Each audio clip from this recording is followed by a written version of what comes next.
Ce qui nous est apparu évident à l'époque avec mon équipe, c'est que la question de l'accueil des gens du voyage n'était pas uniquement une question matérielle. Question matérielle, je veux dire, où va-t-on leur permettre de s'installer? Comment va-t-on leur donner de l'eau? Comment est-ce qu'on va leur permettre d'avoir un système de traitement de leurs déchets? De toute une série de questions, je dirais, purement matérielles qui sont importantes, la question du logement qui peut être liée. Nous avons pensé que c'était par excellence une matière dans laquelle la dimension culturelle et des mentalités jouent un rôle majeur. Nous avions la conviction à l'époque qu'une bonne partie du travail consistait, avec des méthodes et j'ai envie de dire un outil adéquat, de favoriser la rencontre entre gens de cultures différentes, de favoriser la compréhension des attentes légitimes des différentes parties et la recherche de solutions qui tiennent compte de ces attentes légitimes en regard des prescriptions légales et des droits et devoirs des citoyens en général dans notre société. Deux, pour moi, ce qui était une étape extrêmement importante, c'était d'obtenir une adhésion de mes collègues ministres. Parce qu'on peut très bien se dire ah, je vais faire mener une petite politique gadget, je vais faire une action médiatique à un moment donné pour dire voilà, nous pensons aux gens du voyage. C'était pas ça l'esprit. L'esprit, c'était de mettre en place un dispositif durable et qui inscrive les choses dans un continuum. Donc ça veut dire que là, je devais obtenir l'adhésion de mes collègues. Et j'ai obtenu une écoute parce que je pense que ce qui était marquant dans les contacts que j'ai eus avec mes collègues dans un gouvernement arc-en-ciel, dans lequel il n'était pas nécessairement censé y avoir un consensus autour de cela. Je pense que mes collègues impliqués dans la gestion communale avaient eux-mêmes été confrontés à la question comme bourgmestre ou échevin. Ce qui faisait donc qu'ils étaient prédisposés à eux-mêmes s'impliquer dans la recherche d'une solution. Et j'ai eu ce soutien. J'ai eu ce soutien parce qu'eux-mêmes devaient reconnaître que dans leur réalité de gestionnaires locaux, quand ils étaient confrontés à la question, ils se trouvaient démunis. Et je vais dire démunis sur deux plans, le plan matériel et celui de la gestion du volet émotionnel de l'accueil des gens du voyage et de la manière adéquate de communiquer avec la population et avec les gens du voyage. Nous avons fait un choix méthodologique aussi. Outre le fait de privilégier la médiation interculturelle, nous nous sommes dit qu'il était sans doute très peu intéressant que la région wallonne prenne une position du type on va obliger toutes les communes à ouvrir un terrain ou qu'il y ait une contrainte pour qu'il y ait un terrain par autant de communes. On n'a pas eu cette vision-là, d'une part parce que d'abord je pense que juridiquement la région wallonne n'en avait pas le pouvoir, et d'autre part aussi parce que ça nous paraissait contradictoire avec le sens de la démarche. Et nous nous sommes dit, dans un premier temps, on va d'abord faire l'inventaire de ce qui existe.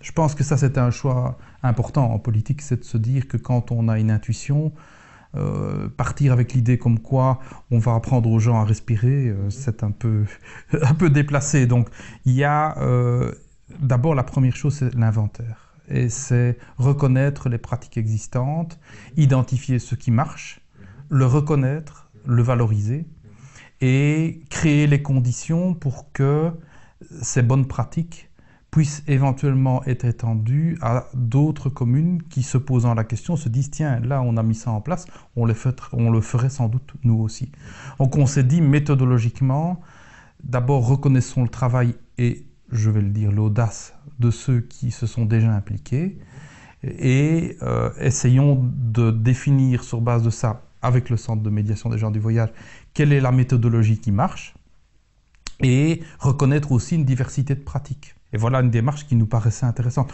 Donc reconnaître l'expérience, la multiplicité de ces expériences et leur caractère complémentaire de façon à ce qu'on puisse, selon les endroits et les situations, choisir la solution qui convient le mieux. Donc au travers, là je pense qu'il y a on a pu identifier des interlocuteurs et nous les avons associés immédiatement. Et ça nous paraissait vraiment essentiel.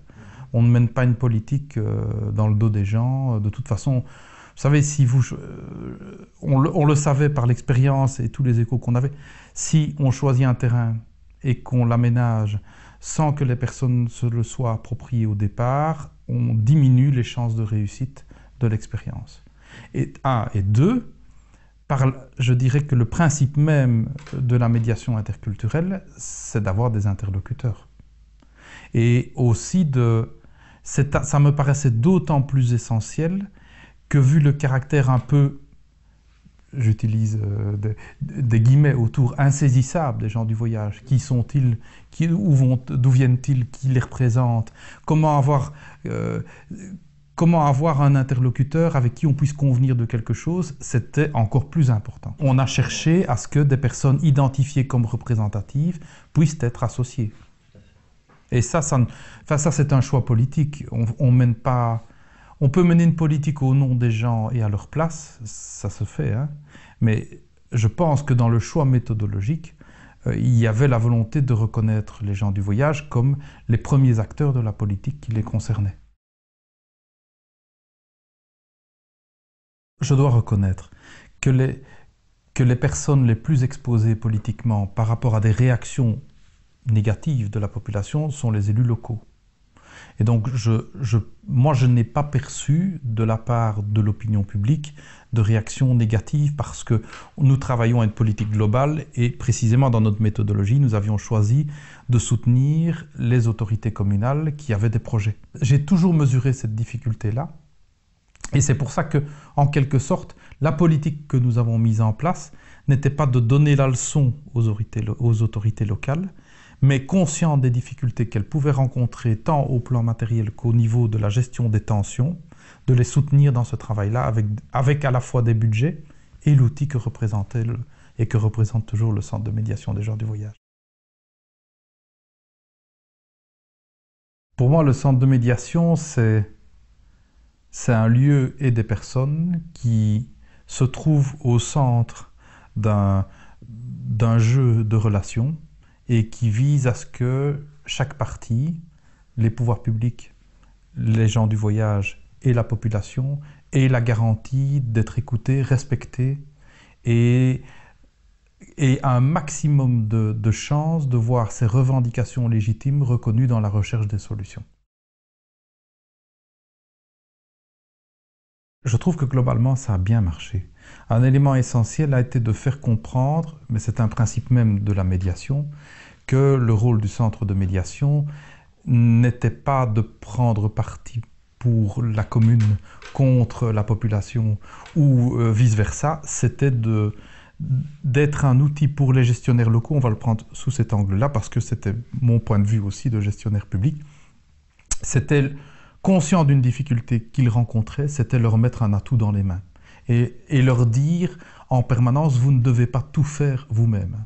Parce que c'est clair que quand on est élu local et qu'on est en même temps la personne qui va négocier le terrain, la possibilité de louer ou d'acheter un terrain, qui va devoir veiller à la propreté, qui en même temps est la personne qui va être l'interlocuteur des gens du voyage et en même temps qui va recevoir le coup de téléphone le soir de la personne qui est mécontente parce qu'il y avait du bruit ou que la personne a peur ou qu'il y a un problème qui s'est posé, c'est faire tout à la fois.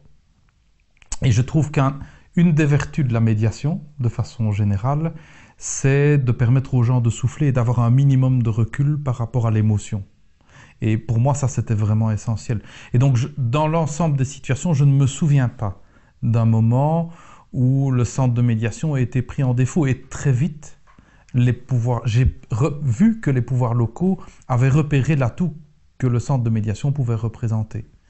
Et c'est aussi lié au professionnalisme qui a été développé dès le départ, je pense, qui est lié à cet équilibre subtil de la médiation. C'est à la fois je vous entends et je vous comprends assez pour prendre en compte vos besoins à vous et reconnaître vos difficultés légitimes. Et en même temps, moi, je vais être porteur de cette dimension-là pour d'autres parties et d'aider à rechercher la solution. Mais je pense que c'était un outil qui faisait baisser la pression pour les élus locaux et pour les gens du voyage eux-mêmes. et pour la population, parce qu'il y avait une certitude au moins d'être entendu et qu'il y avait un garant de méthodologie dans la recherche de la solution, où on évite les mensonges, les mystères, les choses cachées, voilà. Et donc c'est un dispositif aussi de mise en confiance et de responsabilisation. Donc moi je trouvais vraiment là-bas que dès le départ, et c'est sans doute ce qui fait que le centre de médiation est toujours là aujourd'hui et qu'il est reconnu, dès le départ, cet atout-là a été reconnu pour tel.